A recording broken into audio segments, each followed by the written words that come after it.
Hello everyone, this is Venugopal Gona, lecturer in physics, Government Junior College, Ramanapet, Yadadri Bhuvanagiри district. So, in this class again I am going to take up physics, first year physics chapter 5, that is laws of motion, Chalana Sutralu, and part 3. So, we have already completed part 1 and part 2, where we completed Newton's first law, second law, and also common forces in mechanics we completed. Okay. In continuation of the earlier class here, as I told you, we are going to learn more about the friction in this lesson. So because it is a contact force and we are going to learn about the friction here. So ఇంతకుముందు వీడియోలో మనము స్పర్శీయ బలాల గురించి తెలుసుకున్నాం. అందులో ముఖ్యమైనది ఘర్షణ అని చెప్పాను. ఘర్షణ గురించి పూర్తిగా కూడా మనము ఈ వీడియోలో తెలుసుకోబోదాం. Now look at this first animation. In this one, this person is trying to push this block. But this block is not at all moving here. He is applying the force, but the block is not moving. The question is, where does his force gone? So what happened to his force? Okay. Now coming to the second one, in this one, the person is able to push the block forward. He is pushing the block and the block is moving forward. So why here it is moving and here why it is not moving here? Third one, you can see a block is pushed here, so there is a one contact force acting opposite here. You can see the values here. So when the values, you can see 1 Newton, 1 Newton, 2 Newton, 2 Newton, 2.5, 2.5. But if the push is 2.6, the block is moving forward. So here also what happening here, when you are applying force on this block, the block is not moving, means there is a force which is opposing the force applied. And here this force is sufficient to overcome the force of opposition. Hence the block is moving here. So అందరు ఇక్కడ observe చేయండి. ఇక్కడ మొదటి ఫిగర్లో ఈ దిమ్మెను నెట్టడానికి ఇతడు ప్రయత్నిస్తుంది, కానీ దిమ్మె కదలట్లేదు. మరి ఎందుకు కదలట్లేదు? ఇతడు ప్రయోగించిన బలం ఏమైంది? ఆ బలం ఎట్లా శూన్యం అయిపోయింది? ఎందుకంటే బలం అనేది ఎప్పుడూ కూడా శూన్యం కాదు, దానికది. అది శూన్యం కావాలంటే దానికి వ్యతిరేకమైన మరొక బలం ఉండాలి. మరి రెండవ ఫిగర్లో ఇతడు దిమ్మెను నెట్టగలిగిండు, మరి ముందుకు వెళ్ళడం జరిగింది దిమ్మె. మరి ఇక్కడ ఎలా సాధ్యమైంది? మూడవ ఫిగర్ గమనించినట్లయితే, మీరు జాగ్రత్తగా దీని వాల్యూస్ కనుక మీరు గమనించినట్లయితే చూడండి. మరి పుష్ అంటే మనం ప్రయోగించిన బలము, ఈ ఫ్రిక్షన్ అంటేనేమో ఘర్షణ. మొదట 1 న్యూటన్ ఉంటే ఘర్షణ 1 న్యూటన్ ఉంది, 2 న్యూటన్ ఉంటే 2 న్యూటన్ ఉంది, 2.5 ఉంటే 2.5 ఉంది. కానీ 2.6 కాగానే ఏమైందంటే దిమ్మె కదలడం జరిగింది. అంటే ఇక్కడ ఏమవుతుంది, మనం ఎప్పుడైతే ఒక వస్తువుని మనము కదల్చడానికి ప్రయత్నిస్తున్నామో అప్పుడు అక్కడ ఒక వ్యతిరేకం అనేది జరుగుతుంది. మనం చలనానికి వ్యతిరేకత అనేది సంభవిస్తుంది. ఆ వ్యతిరేకతనే మనం ఇక్కడ ఏమంటామంటే ఘర్షణ అంటాం. ఇక్కడ ఈ వ్యక్తి ప్రయోగించిన బలం ఘర్షణ బలం కంటే తక్కువగా ఉంది కాబట్టి దిమ్మె కదలలేదు. కానీ ఇక్కడ ప్రయోగించిన బలం, దిమ్మెపై ప్రయోగించిన బలం ఘర్షణ బలం కంటే ఎక్కువ కాబట్టి దిమ్మె అనేది కదిలింది ఇక్కడ. మరి అసలు ఇదంతా ఏంటి? దీన్ని ఏ విధంగా మనం చెప్పవచ్చు అంటే, friction is what? Friction is the force which opposes the relative motion between the two surfaces in contact. So the force which opposes relative motion between two surfaces in contact is called as frictional force, and the phenomena is called as what here? Friction. And what is the cause of the friction? So macroscopically, that means in the broad view, the cause of the friction is what here? Roughness of the surfaces. That means broad side view, the cause of friction is roughness. But microscopically, the molecular forces of attraction are responsible for friction, which in turn electromagnetic in nature. You know, there exists attraction between the molecules, whether they are same kind or different kind, that arises due to electromagnetic attraction, and that attraction makes the bodies to stick together, and which is also taken as what here? The cause of the friction here. Okay, so what is the advantage of friction here? So friction makes us to walk, write, drink, etc. Automobile brakes works with friction. Without friction, life becomes utter chaos. You know, friction plays very important role in our daily life. Actually we can't live, we can't move a single step without friction. If you are walking on the ground means that is because of friction. If the surface is very smooth, for example, if oil is sprinkled on the surface, can you walk over that one? No. You cannot lit a matchstick, you cannot write with your pen, you cannot drink, you totally the life becomes what here stand still without friction. So that is the advantage of the friction. So friction plays very important role, vital role in our daily life. What are the disadvantages of friction? Okay, it has so many advantages, at the same time some disadvantages are there. Friction makes the tires of automobiles to undergo wear and tear. I said just now, friction, without friction we can't apply the brakes. So when you apply the brakes, the tires undergo wear and tear, we have to replace them. That is one of the laws. And in industries, when the parts of the machine makes because of the friction, they undergo what here wear and tear. So that makes the efficiency to decrease here. The machinery parts efficiency decreases because of the friction. And you know, if you rub your two hands, some heat will be generated, that is due to friction. That means wherever there is a friction, heat will be generated, but that heat is useless, becomes useless. This is the another disadvantage of the friction. So ఘర్షణ అంటే ఏందో మనం చూద్దాం ఇక్కడ. స్పర్శించుకునే రెండు తలాల మధ్య, స్పర్శించుకునే రెండు తలాల మధ్య సాపేక్ష చలనాన్ని వ్యతిరేకించే బలాన్ని మనం ఇక్కడ ఘర్షణ బలం అంటాం. సాపేక్ష చలనం అంటే ఒకదానిపై ఒకటి కదులుతున్నప్పుడు, అంటే ముందు పైది కదలాలన్నా కిందిది కదలాలన్నా ఏది కదలాలన్నా కూడా చలనం అనేది వ్యతిరేకించబడుతుంది. దాన్ని మనం ఇక్కడ ఏమంటామంటే ఘర్షణ బలం అంటాం, లేదా ఘర్షణ అంటాం ఇక్కడ. సో రెండు స్పర్శించుకునే తలాల మధ్య సాపేక్ష చలనాన్ని వ్యతిరేకించే బలాన్ని ఘర్షణ బలం అంటాం. సో ఈ దృగ్విషయాన్ని ఘర్షణ అంటాం. మనం స్థూలంగా చూసినట్లయితే ఘర్షణకి ముఖ్య కారణం ఏంటంటే గరుకుదనం, తలాల గరుకుదనమే మనకి ఘర్షణకు ముఖ్య కారణం అని అనుకుంటాం. కానీ సూక్ష్మంగా గమనించినట్లయితే మరి అణువుల మధ్య గల ఆకర్షణ బలాలు ఈ ఘర్షణకి ముఖ్య కారణం అవుతుంది. మరి ఇక్కడ ఈ బలాలు విద్యుదయస్కాంత స్వభావాన్ని కలిగి ఉండడం జరుగుతుంది. ఈ బలాలు విద్యుదయస్కాంత స్వభావాన్ని కలిగి ఉంటాయి. ఈ ఆకర్షణ వలనే ఘర్షణ అనేది రావడం జరుగుతుంది. సో ఘర్షణ యొక్క యోగ్యతలు అంటే లాభాలు చూసినట్లయితే, మనం రాయడం, నడవడం, త్రాగడం, నీళ్ళు తాగడం మొదలైనవి ఘర్షణ వల్లనే చేస్తున్నాం. వాహనాల బ్రేకులు పనిచేయాలంటే ఘర్షణ అవసరం. అసలు ఘర్షణ లేకపోతే జీవితం మొత్తం గందరగోళం అవుతుంది. మీకు తెలుసు, ఘర్షణ లేకపోతే మనం కనీసం ఒక్క అడుగును కూడా ముందుకు వేయలేం. మనం ఒకవేళ తలంపై అంటే కింద ఫ్లోరింగ్ పై ఆయిల్ ఉందనుకో, నడవలేస్తామా? నడవలేం. పెన్నుకు గ్రిప్ లేకపోతే రాయేస్తామా? రాయలేం. ఒక ఆయిల్ పూసినటువంటి గ్లాస్తో నీళ్ళు తాగుస్తామా? తాగలేం.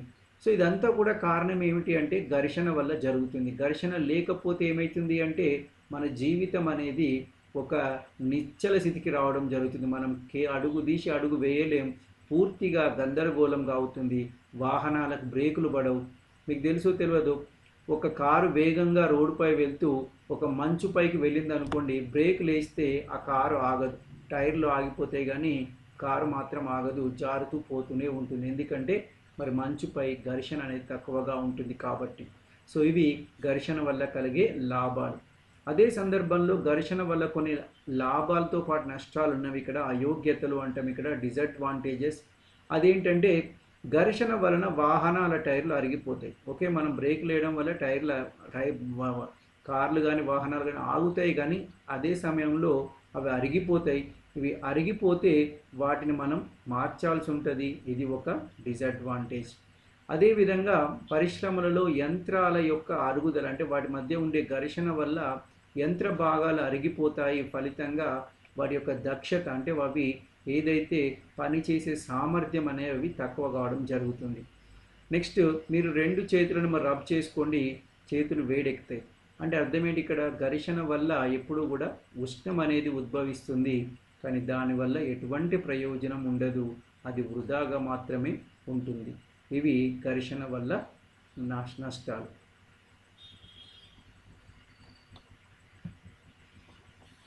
If there are some disadvantages, The humankind is always trying to minimize that one. So here let us see some methods to minimize the friction. So first one is polishing. As I said, the main cause of the friction is the roughness of the surface. So by polishing the surfaces, the roughness decreases and hence the friction reduces. So as I said, roughness causes the friction, so make it smooth so that the friction is reduced. But there is a one important note here. What is a note here? If the surface is moderately polished, that means normal polishing makes the friction to reduce, but if the polishing is heavy, friction increases due to increase in intermolecular forces. If you do the polish heavy, instead of decrease, the friction increases. Second one, use of lubricants. What are the lubricants here? Lubricants are nothing but thick oils which forms a thin smooth layer between the two surfaces in contact, thereby reducing the friction. So when the surface becomes smooth, automatically the friction will be reduced. Third one, use of ball bearings. So ball bearings are nothing but ball type metal balls here. They convert sliding friction into rolling friction, thereby the friction is reduced. We will discuss about this one later. Streamlining. Automobiles and aeroplanes front part is specially designed to avoid the friction due to air. This is called streamlining. You know, the front part of the aeroplane or car, if you see, they are specially designed to avoid the friction due to air while moving here. So that shape is called as here streamlining. So మనకు ఘర్షణ వల్ల కొన్ని మరి నష్టాలు ఉన్నవి కాబట్టి నష్టాలను తగ్గించాలి. తగ్గించడానికి పద్ధతులు ఏంటంటే మొదటిది ఏంటంటే నునుపు చేయడం. సో ఘర్షణకి ముఖ్య కారణం ఏం చెప్పాను నేను ఇక్కడ? తలాల యొక్క గరుకుదనం. కాబట్టి ఆ తలాన్ని మనం నునుపు చేస్తే మరి గరుకుతనం పోయి ఘర్షణ తగ్గుతుంది. కానీ ఇక్కడ ఒక తిరకాసు ఉంది, అదేంటంటే మరి తలాలను మరి అధికంగా సాధారణంగా నునుపు చేస్తే ఓకే ఘర్షణ తగ్గుతుంది, అలా అని మరి అధికంగా నునుపు చేస్తే ఏమవుతుందంటే అణు ఆకర్షణ బలాలు పెరిగి ఘర్షణ అనేది పెరగడం జరుగుతుంది. సో కాబట్టి నునుపుదనం కూడా అతిగా చేయకూడదు.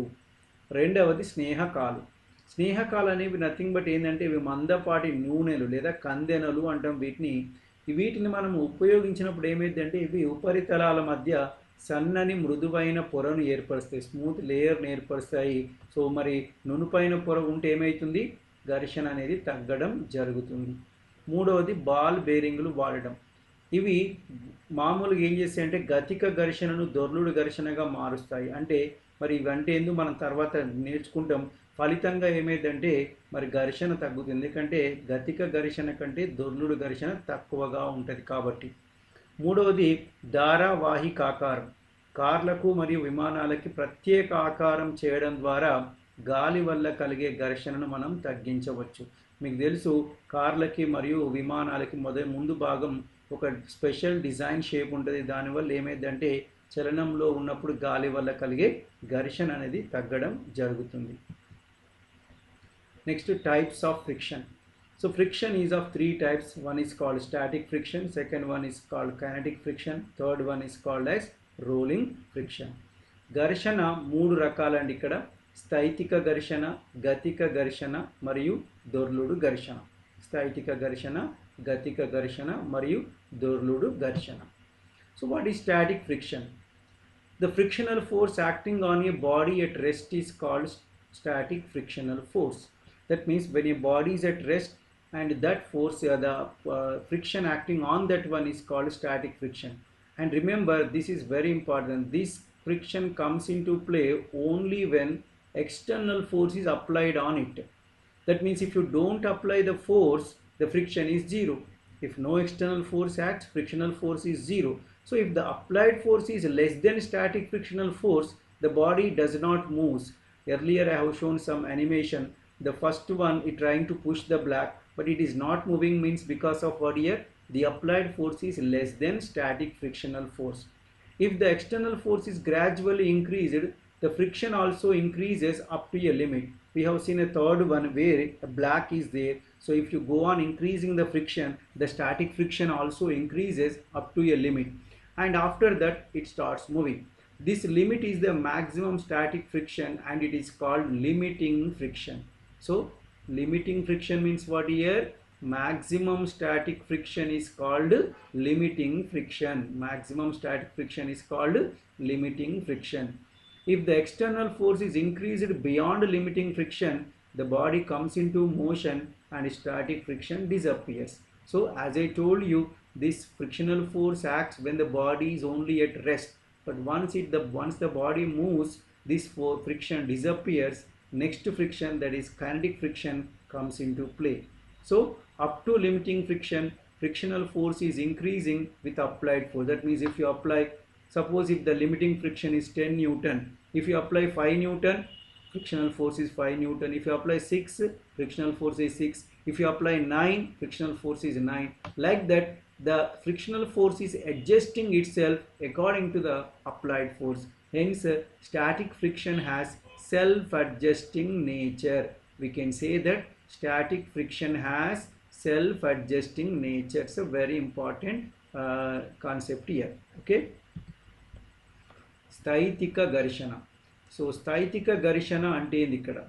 స్థైతిక ఘర్షణ అంటే ఇక్కడ కా మిస్ అయిపోయింది. స్థైతిక ఘర్షణ.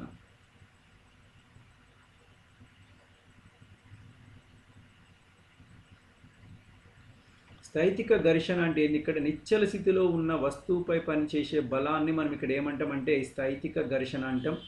సో ఇక్కడ మరి గుర్తుపెట్టుకోండి, నిశ్చలంగా ఉన్న ప్రతిదాని ఘర్షణ అట్లా కాదు. ఇక్కడ బాహ్య బలం ప్రయోగించినప్పుడు మాత్రమే ఇది అమల్లోకి వస్తుంది, అంతవరకు ఉండదు. అంటే ఒక దిమ్మె నిశ్చలంగా ఉంది అంటే దానిపై స్థైతిక బలం మనం ఎటువంటి బలం ప్రయోగించకపోతే ఘర్షణ అనేది లేదు.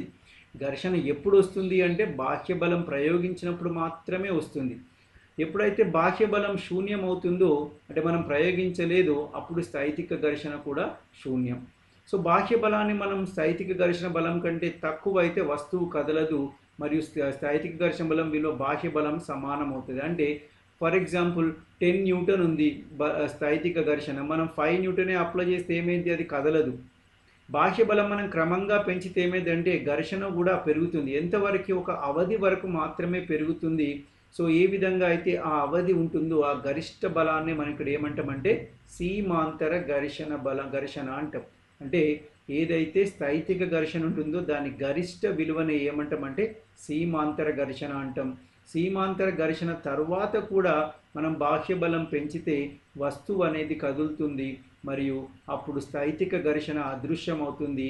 తర్వాత గతిక ఘర్షణ అనేది అమల్లోకి రావడం జరుగుతుంది. సో వస్తువు నిశ్చలంగా ఉన్నప్పుడు మాత్రమే స్థైతిక ఘర్షణ ఉంటుంది. ఎప్పుడైతే అది కదులుతుందో అప్పుడు వచ్చే మనం ఘర్షణను మనం ఇక్కడ గతిక ఘర్షణ అంటాం. మరి ఇక్కడ ఏంటంటే సీమాంతర ఘర్షణ వరకు ఘర్షణ బలం బాహ్య బలంతో పెరుగుతుంది. అంటే ఇందాక చెప్పినాం, ఈ 5 న్యూటన్ ఉంటే ఇది 5 న్యూటనే ఉంటుంది, 6 పెంచితే ఇది కూడా 6 అవుతుంది, ఇది 7, 8, 9 అయితే ఇది 9 అవుతుంది, 10 అయితే 10 అవుతుంది. కానీ ఒకవేళ మనం ప్రయోగించింది 11 అయితే మాత్రం ఇది 10 ఉంటుంది. అంటే ఇక్కడ వరకు ఏమైంది? ఈ ఘర్షణ అనేది స్వయంగా తనకు తాను సర్దుబాటు చేసుకుంది. కాబట్టి ఏమంటామంటే మనం ఇక్కడ ఈ స్థైతిక ఘర్షణకు స్వీయ సర్దుబాటు స్వభావం ఉంది అంటాం, లేదా స్వయం సర్దుబాటు స్వభావం ఉందని కూడా మనం చెప్పవచ్చు. The second one is what here? Kinetic friction. The frictional force acting on a moving body is called kinetic frictional force. And you know, if a body is pushed and left, it comes to rest after traveling for a while. So which force is making the body to comes to rest is nothing but what here? Kinetic frictional force. And if you want to move the body continuously, you must apply some external force to overcome this kinetic frictional force. But remember, this kinetic friction is less than static friction. Kinetic friction is always less than static frictional force, and because of that it requires less force to move than to start. Remember, the force required is less when the body moves than it starts. This is one question is there at the end. Horse has to push harder during the start of motion than later. Why? Means because of this. గతిక ఘర్షణ. చలనంలో ఉన్న వస్తువుపై పనిచేసే ఘర్షణ బలాన్ని మనం ఇక్కడ గతిక ఘర్షణ అంటాం. So ఒక దిమ్మెను మనం నెట్టి కదిలిస్తే అది కొంత దూరం కదిలి ఆగిపోతుంది. దీనికి కారణం ఏంటంటే గతిక ఘర్షణ బలం. సో వస్తువును మనం ఒకవేళ నిరంతరంగా చలనంలో ఉంచాలంటే మాత్రం గతిక ఘర్షణకు సమానమైన బాహ్య బలం అనేది ప్రయోగించాలి. లేకపోతే అది ఆగిపోతుంది. సో జనరల్గా గతిక ఘర్షణ బలం స్థైతిక ఘర్షణ బలం కంటే తక్కువగా ఉంటుంది. ఎందుకంటే నిశ్చల స్థితిలోని వస్తువు కంటే చలనంలో ఉన్న వస్తువుని కదిలించడం తేలిక. సో దీనికి ఒక 2 మార్కుల ప్రశ్న ఉంది. ఒక గుర్రం చలనంలో అంటే చలనం ప్రారంభించేటప్పుడు ఎక్కువ బలం ప్రయోగించాలి, కానీ చలనం స్టార్ట్ అయిన తర్వాత తక్కువ బలం ఎందుకు ప్రయోగించాలని ఉంది ఇక్కడ. దానికి ఆన్సర్ మీకు ఇక్కడ దొరుకుతుంది. If you draw a graph between applied force and frictional force, here you can see as applied force increases, frictional force also increasing, and up to what it is increasing here, it is increasing up to limiting friction. So once the applied force is greater than limiting friction, what happened here, it is the body comes into motion and the body moves here. When the body is moving, which friction is coming here? Kinetic friction is coming to motion. You can see this is the limiting friction and this is what here kinetic friction. So kinetic friction is less than limiting friction. Kinetic friction is less than limiting friction. Up to this, the static frictional force is showing what here? Self-adjusting nature. Self-adjusting nature.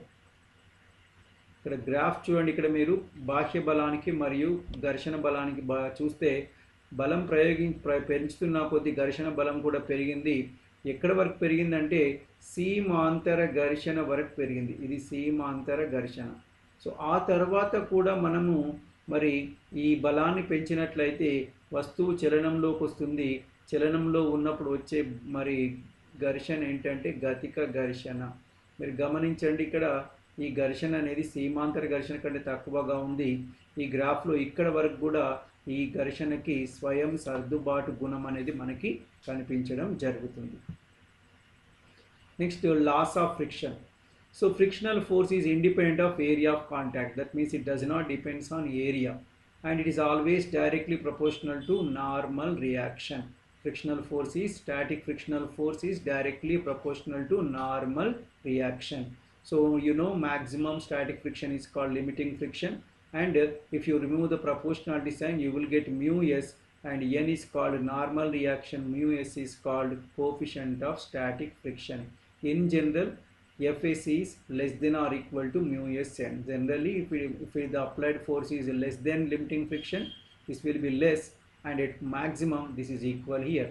Kinetic frictional force is directly proportional to normal reaction, similar to this one, and this is also same.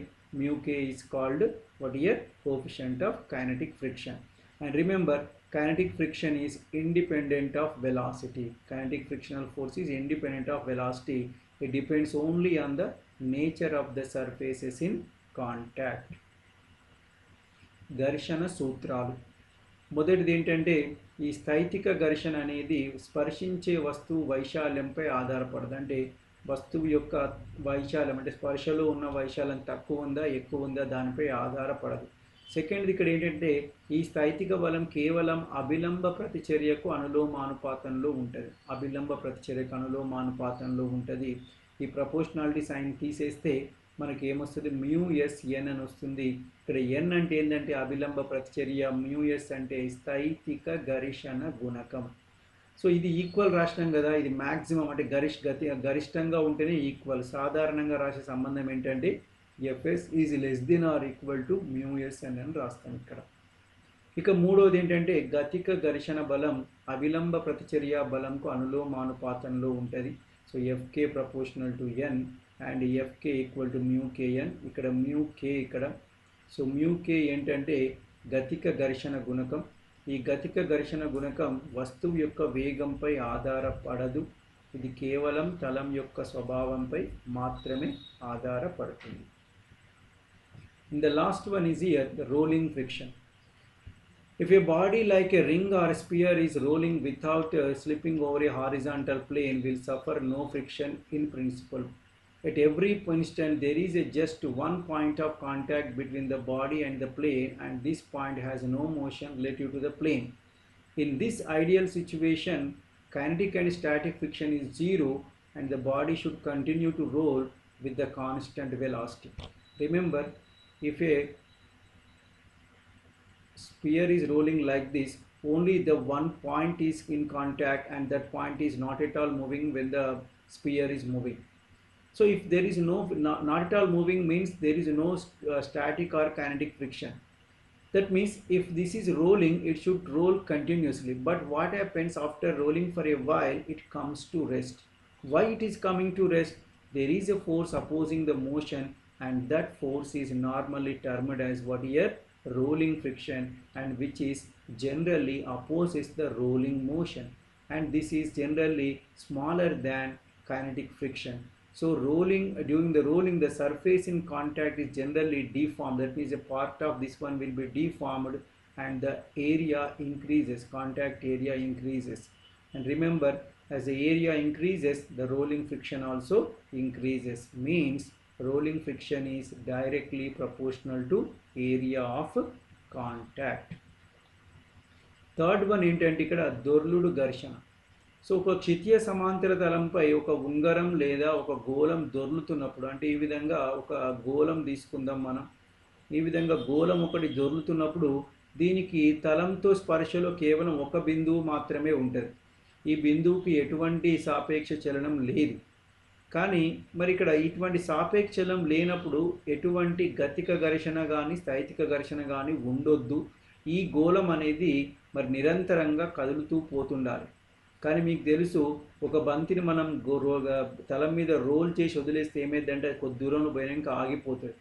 మరి ఇక్కడ ఎందుకు ఇలా జరుగుతుంది అంటే దీనికి కారణం ఏంటంటే మరి దీన్ని చలనాన్ని వ్యతిరేకించే ఒక బలం ఉండడం.